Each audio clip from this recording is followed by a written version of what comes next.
So, Growing are locally known as Manog in Bisaya and Dawing in Tagalog. And they love to eat small mammals, reptiles, and birds. And let's proceed to our second birds of prey, a diurnal birds of prey. So, diurnal meaning they do their hunting at daytime or they are more active during the day. And with that, we need a lure. So, the lure serves as a real food or a real prey. Now, ladies and gentlemen, just keep your eyes alert to our Philippine hawk eagle named Hunter.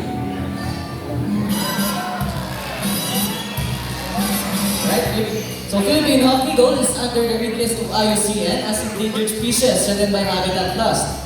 And we have here Mr. Ian. He has a real food or a real prey. An exchange of the lure because hunter will not let go of the lure without an exchange. And as you can see, Mr. Ian is wearing thick gloves for the protection of the sharp and large talons of our birds.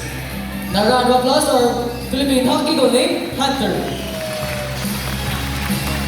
So from diurnal, let's move on to nocturnal. Nocturnal meaning they do their hunting at night time or they are more active during at night. And ladies and gentlemen, just relax and be silent because we have here the night creature of the Philippines, our Philippine eagle owl named Tattoo. So Philippine eagle owl is the largest owl in the Philippines and they have a large head with the bulging eyes and their eyes are good in total darkness.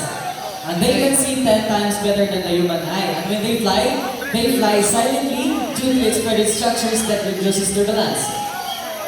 And also here in the Philippines, they are locally known as Bukao or Buago. And I guess it's time for him to go back home. Somebody? 1, 2, and 3. Now round of applause for the Philippine eagle owl named Tattoo. So from the medium size of bird, let's move on to one of the largest birds of prey in the show. And with that, we need your cooperation. Please sit down. No one will stand and don't try to reach out our birds. It's for your own safety and for the safety of our bird. So again, please sit down. No one will stand and don't try to reach out our bird. So sit down everyone. So we have here our bird trainer, Mr. Chris. Are you ready, sir? Alright, now ladies and gentlemen, for the grand finale, keep your hands up high for our white bellied sea eagle named Marina. So white bellied sea eagle, also called as the king of the sea, they have a white plumage from their head down to its underparts. Underback and wings are dark gray in color. Right? All the way. And they are also monogamous type of bird, that means they only have one partner in a lifetime. And they will find throughout Southeast Asia, Tasmania, and Australia. Are you ready to take off your flight, buddy? Puto kaya yan. Puto kaya yan.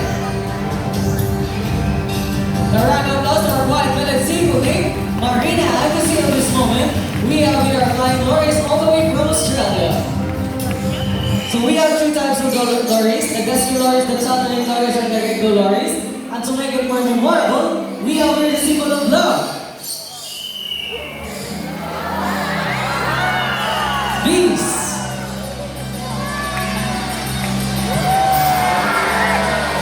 Prosperity and harmony of a group of pigeons.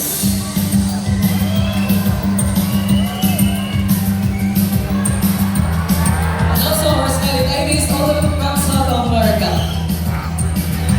So before we talk about the tour, we introduce the people behind the success of the show.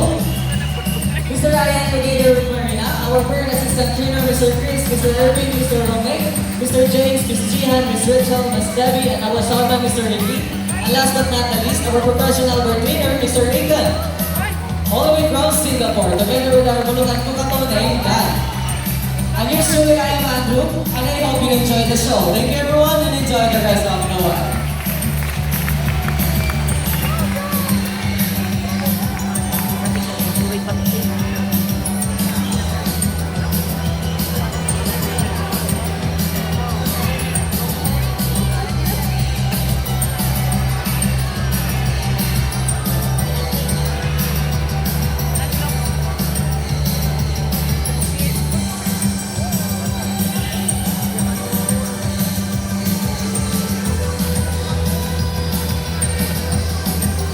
Australia, Marina.